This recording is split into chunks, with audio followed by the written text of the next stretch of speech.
올겨울에는 극한의 한파가 몰아친다는 예견이 힘을 얻고 있습니다. 최근에는 겨울 한파가 그리 심하지 않을 것이라는 예견이 나오기도 했지만 기습적으로 찾아오는 한파의 영향에서 자유롭기란 어려울 것이라는 전망이 여기저기서 쏟아지고 있죠. 올해 여름에 폭염으로 고생한 것이 엊그제 같은데 이제는 역대급 추위까지 찾아온다고 하니 당황스럽지 않을 수 없습니다. 2024년 여름은 기상 역사상 가장 더운 여름 중 하나로 평가되었습니다. 서울의 열대야가 39일간 이어지며 국내에서 근대적 기상 관측을 시작한 1904년 이래 118년 만에 가장 긴 열대야를 맞았죠. 경기 여주시에 설치된 기상 관측 장비에서는 40도의 기온이 측정되었고 이는 2019년 안동에서 측정된 기온 이후 5년 만에 나타난 현상이었어요. 전국적으로 8월의 평균 기온은 평년보다 2.8도 높게 측정되기도 했습니다. 여름이 더울수록 겨울이 춥다는 사실은 일종의 정설로 여겨지고 있는데요. 따라서 올겨울에 역대급 한파가 닥칠 것이라는 예견에는 설득력이 있죠.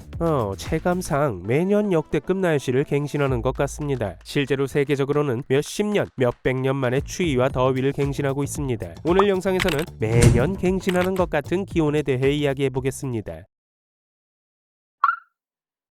많은 이유가 복합적이겠지만 이러한 사실의 바탕에는 라니냐 현상이 있는데 라니냐는 스페인어로 여자아이라는 뜻으로 무역풍이 강해지면서 해수면 온도가 낮아지는 현상입니다. 이는 북태평양의 온도가 평균보다 높아지는 엘니뇨 현상과는 반대인데 이 두 현상은 2에서 7년 주기로 발생합니다. 엘니뇨와 라니냐는 과거에도 관측된 바 있지만 많은 전문가가 앞으로 닥칠 두 현상은 더욱 극심한 형태로 나타날 것이라고 예상하고 있죠. 이미 지구의 평균 기온 상승은 지구의 정상적인 기후변화 사이클에서 한참 벗어난 것으로 파악되었습니다. 극단적인 기후변화의 대표 원인으로 손꼽히는 지구온난화가 여전히 해결되지 않고 있기 때문인데 지구온난화는 이미 상당히 진전된 상태이며 그 영향은 전 세계적으로 나타나고 있죠. 지구온난화 현상으로 인하여 지구의 평균 기온이 산업화 이전에 대비하여 약 1.1도 상승하고 이러한 추세가 지속될 경우 극단적인 기후변화로 인한 심각한 재해가 예상된다는 보고서가 제출되는 등 기후위기에 관한 비관적인 전망은 지속적으로 제기되고 있습니다. 특히 북극 빙하의 경우 1970년대 이후 약 40%가 감소했으며 해수면은 지난 100년 동안 약 20cm 정도 상승한 것으로 나타났죠. 이는 해수면보다 낮은 지역의 침수를 초래하고 해양 생태계에 악영향을 미칩니다. 이외 기후위기로 나타나는 현상은 생물종 멸종, 이상기후 현상 발생, 전염병 확산, 대기오염 등이 있습니다. 이러한 현상들은 모두 우리의 일상과 인생에 치명적인 결과를 가져올 수 있는 것들이죠. 이러한 기후위기를 해결하기 위하여 다양한 노력이 실행되고 있습니다. 대표적으로는 2015년에 체결된 파리협정인데 협약의 내용에 따르면 파리협정에 참여한 나라들은 지구 평균 온도의 상승폭을 산업화 이전에 대비하여 2도 이하로 유지하기로 했습니다. 나아가 온도 상승폭을 1.5도 이하로 유지하기 위하여 각고의 노력을 기울이기로 약조하였죠. 이를 실현하기 위하여 여러 나라들은 탄소 중립을 달성하기 위한 정책을 시행하고 있습니다. 탄소 중립이란 생활에서 배출되는 온실가스의 양을 흡수하거나 상쇄하여 탄소 배출량을 0으로 만드는 것입니다. 예를 들어 유럽연합은 2030년까지 유럽 내 녹색 기술 제조 역량을 40%로 끌어올리고 2040년까지 온실가스 배출량을 1990년 대비 90% 감축하겠다는 목표를 세웠습니다. 다양한 환경 분야에서 탄소 중립을 향한 목표를 세운 유럽 그린딜 또한 목표의 일환이죠. 2050년까지 탄소 중립을 달성하는 것은 기후위기의 파괴적인 영향을 줄이기 위하여 필수적인 것입니다. 이를 통해 인류와 생태계를 보호하고 지속 가능한 경제 성장을 이루며 미래 세대에 안전한 환경을 물려줄 수 있기 때문입니다. 기후위기가 해결되지 않는다면 인류의 미래는 한없이 불투명해진다고 합니다. 하지만 지나친 탄소 규제는 오히려 나라 경쟁력을 잃게 한다는 우려 때문에 그렇게 쉬운 결정이 아니기는 하죠. 그리고 규제보다는 기술을 발전시켜 기후위기를 해결하려는 움직임도 있습니다. 미국의 트럼프 대통령은 기후위기를 전면적으로 부정하며 기후위기가 전부 거짓이라고 주장하고 있습니다. 그는 전기차를 제작하는 회사를 운영하는 일론 머스크 앞에서 화석연료 사용을 억제할 시급성이 별로 없다라고 말하기도 했죠. 또 다른 기후위기 부정론을 펼치는 자들은 환경오염이 지금보다 심각하지 않았던 몇백 년 전에도 이와 같은 기후현상이 나타난 적이 있었다는 점을 근거로 자신들의 주장에 설득력을 더하려고 합니다. 그렇지만 한파와 폭염을 초래하는 기후위기는 분명히 세계적인 의제로 부상했고 이것의 원인을 파악하고 이를 해결하기 위한 움직임이 활발해지고 있어요. 기후위기 해결을 위해서는 각국의 정책적인 노력과 더불어 개인적인 노력도 필요합니다. 참 난해한 기후위기, 오늘부터라도 기후위기를 인식하며 우리는 어떤 실천을 시작할 수 있을까요?